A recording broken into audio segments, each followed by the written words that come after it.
Okay, so in this video I'm going to talk about probably the most important aspect of this, or the most important personal quality or approach that you can have when inquiring, when waking up.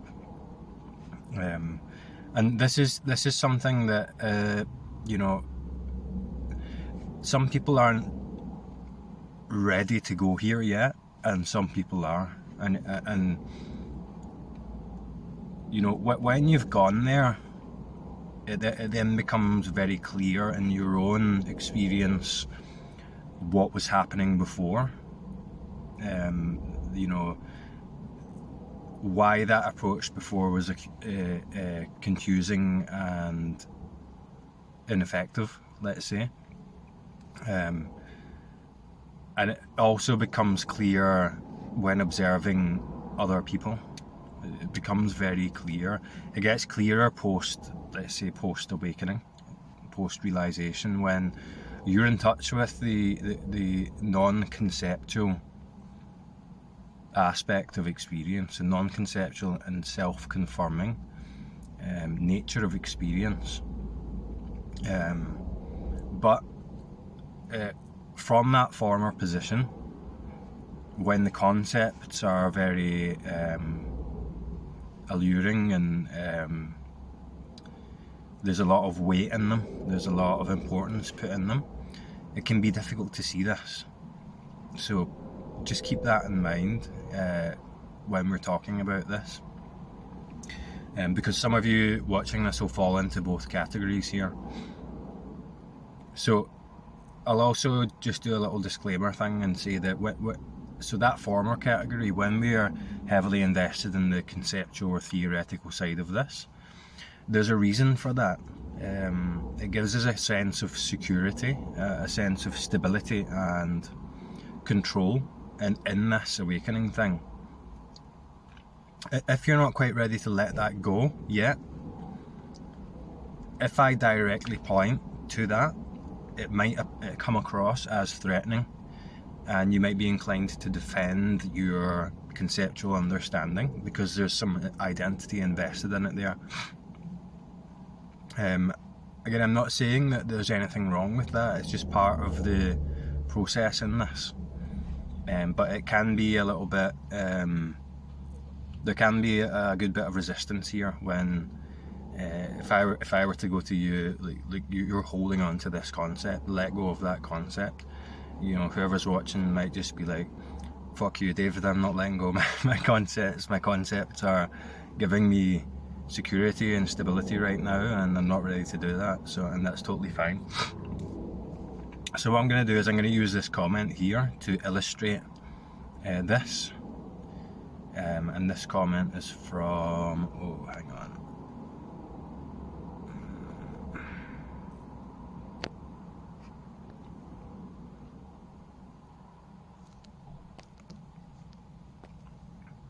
Right, I'm going to have to go back and get this comment in full, so give me 2 seconds. Alright, I'm back. So I'm going to use this comment here to illustrate an example of someone who's going to wake up very quickly.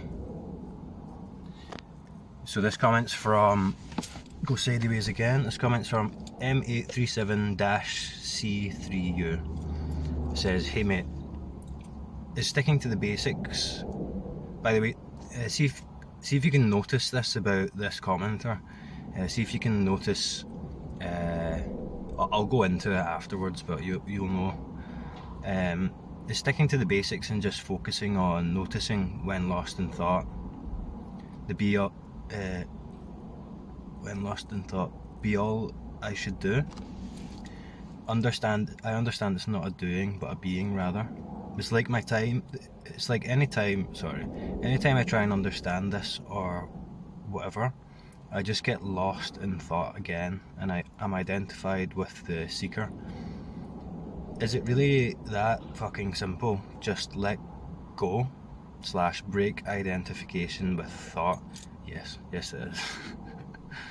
Like, I try and understand what this is all about, and then you just get lost in thought again. I try and understand how I'm not the one trying to understand. I try to shit just doesn't work. So should I just let go on wiping my mind clear of thought like that?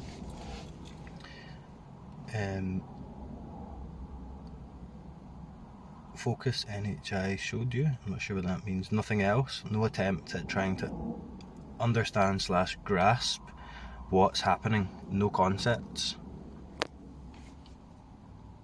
Then during meditation, the constant narration is there and anticipation. Oh, I'm close, it's about to happen. Then nope, I'm right back where I started. Frustrating, innit? My mind is so analytical that all I can do is think about all the times that I've said in this comment. And I understand it's not me. I don't know, man. I'm so deep in seeking mode, that's why I'm like, should I just let go of it all? Yeah. Or maybe I just need to quiet my mind down, then I'll be able to see things more clearly. I'm just restless. Can't calm down the seeking. So what I notice immediately about that comment is, sorry, I had to go sideways to read that, and the writing's tiny. So what I notice immediately about that comment is that it's reflecting on the position of self, the position of identity, and it's authentic. It's an authentic expression of the troubles that this person is experiencing when actually practicing this inquiry, when actually directing the attention back towards the sense of self, the sense of the me, the thinker.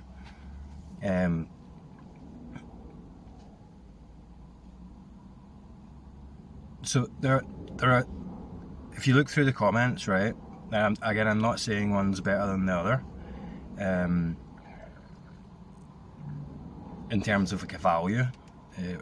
One approach is more effective than the other in terms of inquiry, and then one is kind of like an obstruction that gets thinner and thinner over time. But you'll see two different types of comments.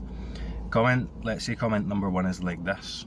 So it's people giving me like a self-report on their own experience when they're inquiring, and you know, they're describing their experience, and they're describing their experience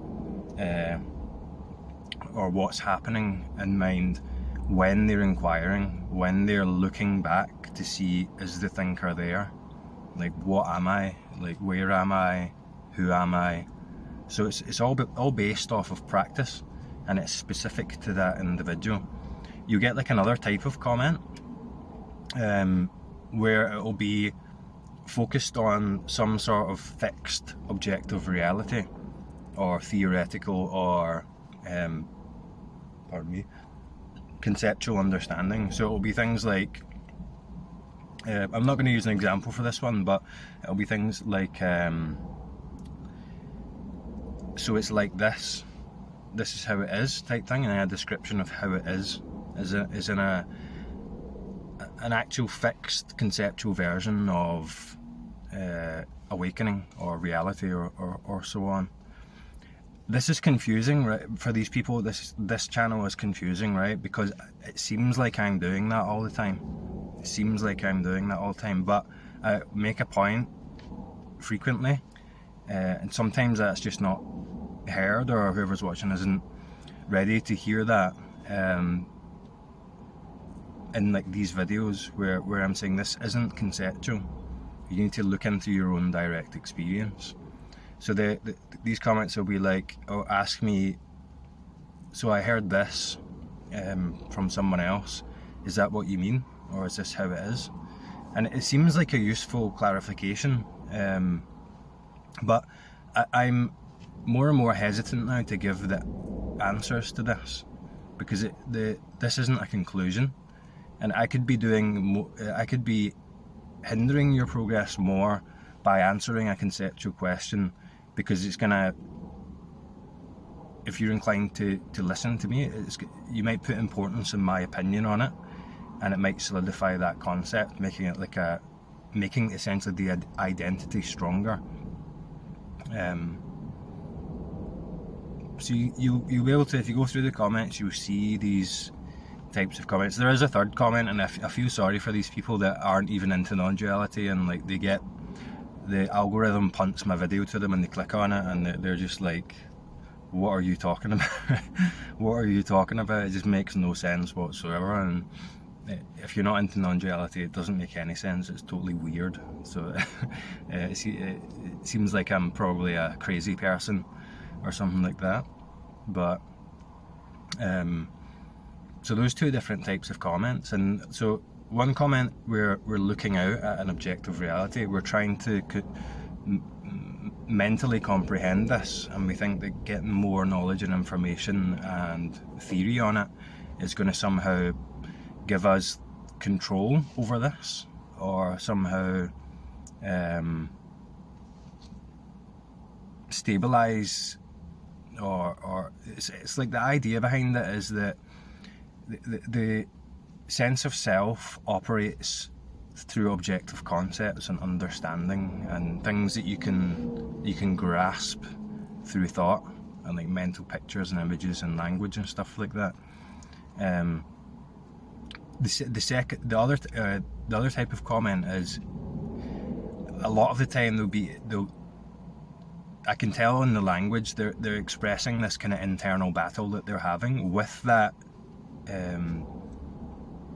mind-made subject that looks for the conceptual understanding and just doesn't stop, and then their direct experience of looking.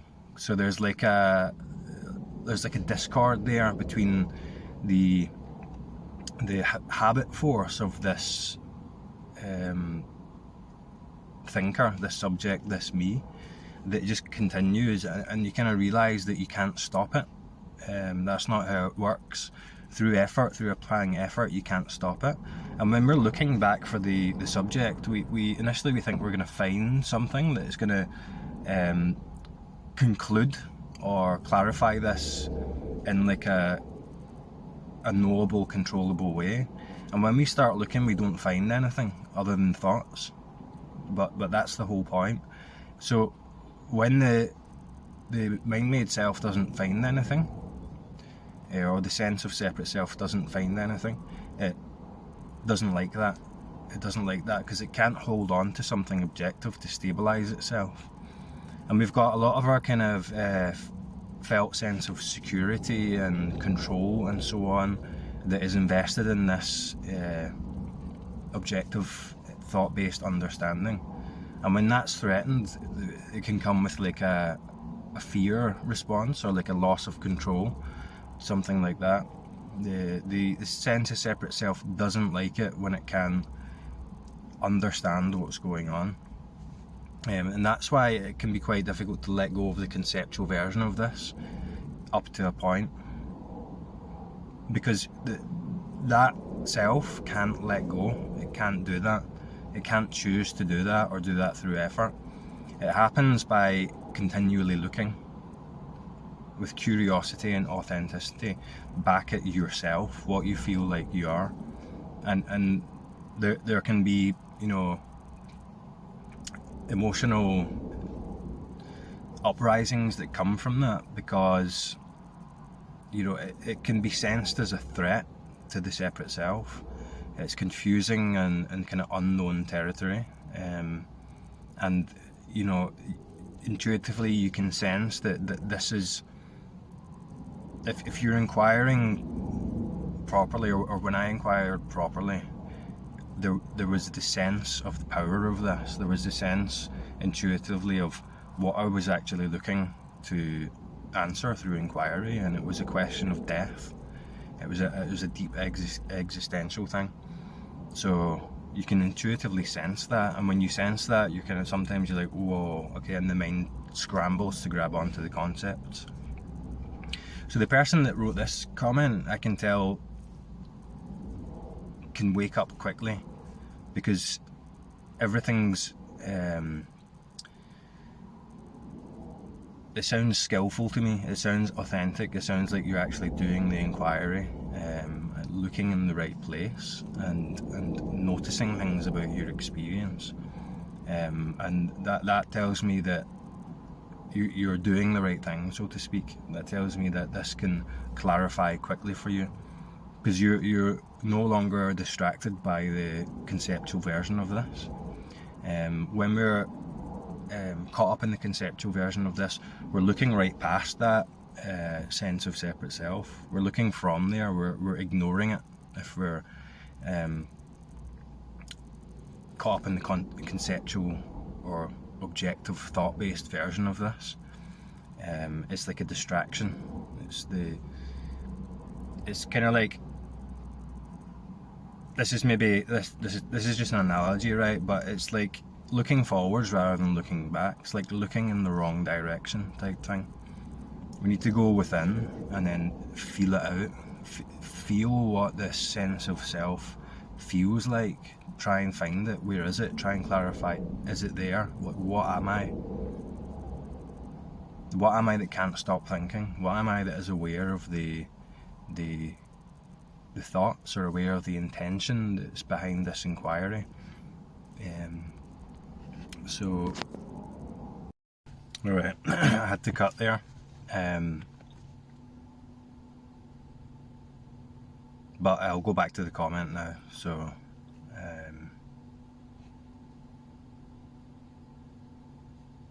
so you get to a place with inquiry where you realise that, or there's a recognition that we're not in control of this, or the sense of the separate self isn't in control, can't cause this, because it can't stop thinking. You know, the thoughts just happen automatically. So we can't cause this through effort, but what can we do? We can continue inquiring. And the inquiry is, pardon me,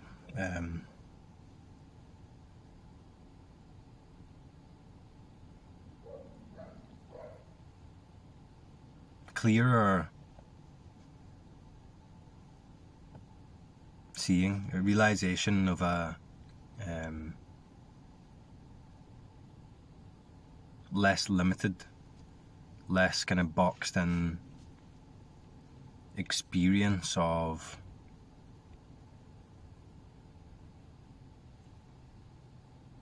life, or experience of this.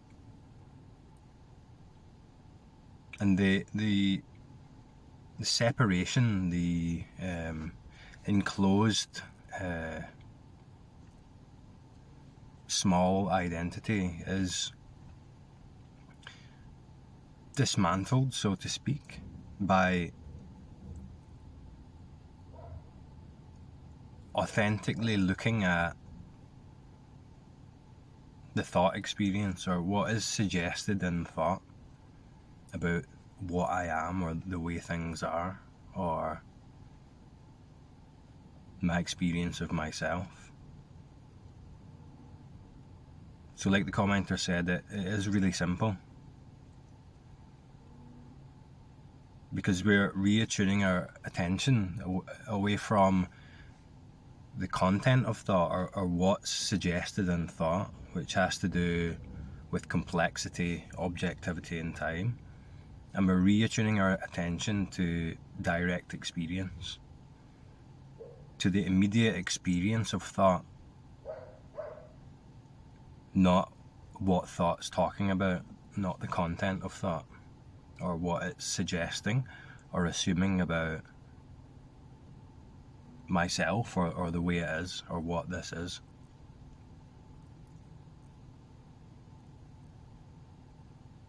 So we reattune our attention, so to speak, by noticing or recognizing a thought as a thought. And there's only ever one thought experience. There's only ever one thought happening now. So it can be quite comforting to hear that in a way, because, or to discover that, because it takes a lot of the complexity and pressure off. Like, we're not dealing with a million thoughts that are out of control. We're only ever dealing with one thought experience now.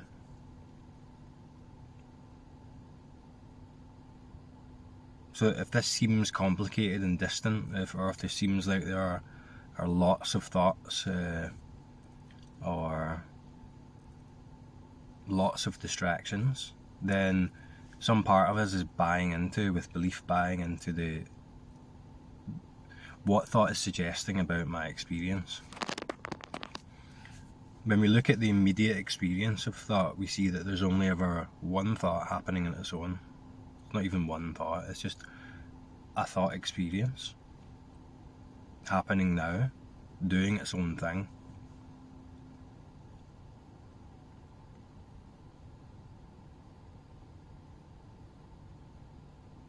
So whenever we notice that we're lost in thought, there's a recognition there. There's a recognition that something like, I've been buying into the content of thought. I was lost in thought. I was identified with thought. That very familiar, habitual, automatic experience of mind-identified thinking. So immediately there's a recognition. And we don't have to word it in language or thought to know that. We just intuitively, and this happens out of the blue, this isn't something we're in control of, intuitively just recognize that we're lost in thought. It just happens. That's the awakening.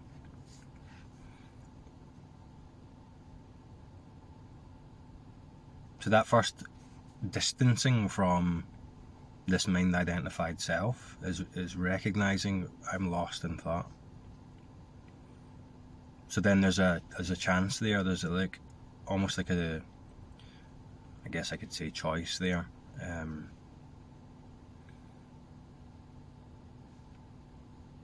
We can use that little awakening, that little recognition or realization to deepen itself, to deepen that this non-dual understanding. So then we'll do an inquiry or something like, what will be the next thought?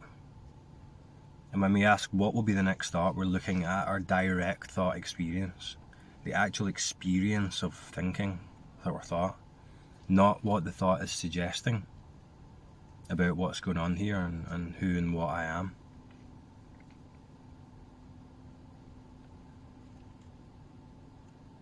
So then when the next thought appears, we notice it as such. It's a thought. Recognize it as a thought and then let it go. And this may require a bit of practice and a bit of kind of like effort force to break that cycle of habituated identified thinking. So then this space kind of opens up and we recognize something else about our experience there. And that something else is this kind of ineffable, mysterious presence, this knowingness or awareness in which this whole thought experience is playing out. So we can start to attune to that as we continue investigating the thought experience.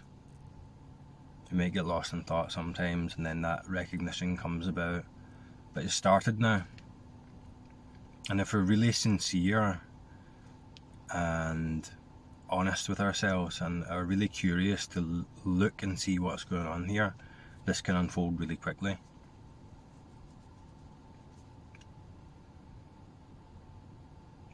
So we don't struggle with thought, we just recognize when they appear thoughts and let them go. Because we can only struggle with thought from the position of another thought.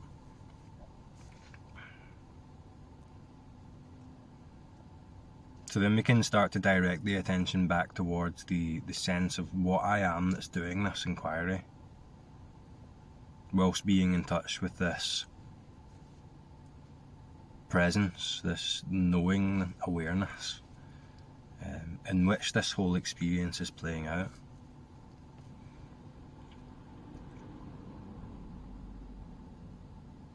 And that's really as simple as it is.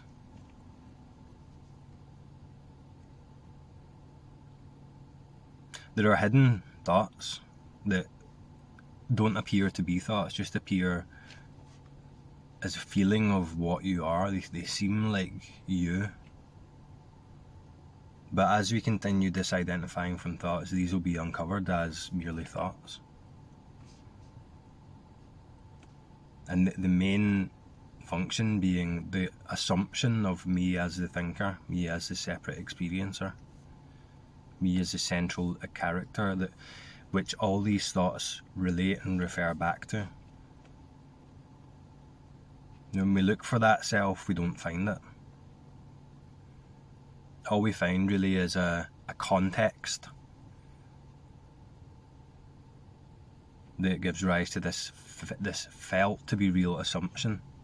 And the context is all the objective thoughts that the context suggested in that is that I'm the thinker, I'm here, I'm me.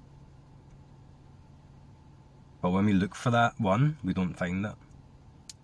We find something else. Or we discover or remember something else that's just inherently always here. Never wasn't here. You could say in which all of this whole inquiry and struggle with thoughts was playing out. All of that is made of this ineffable aliveness, this mysterious, aware, knowing presence. Infinitely ongoingness.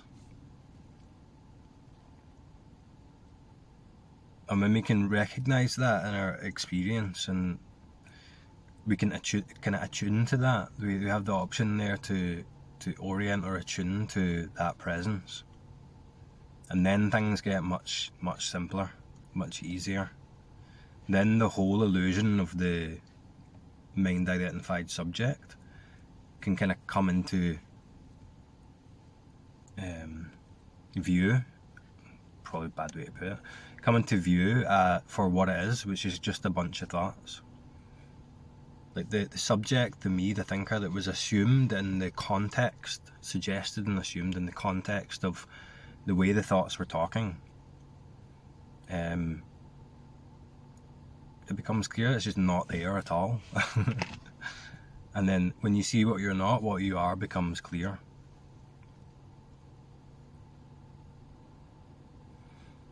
So anyway, that'll do for now, and to the commenter, let me know how you get on, and I'll talk to you all next time.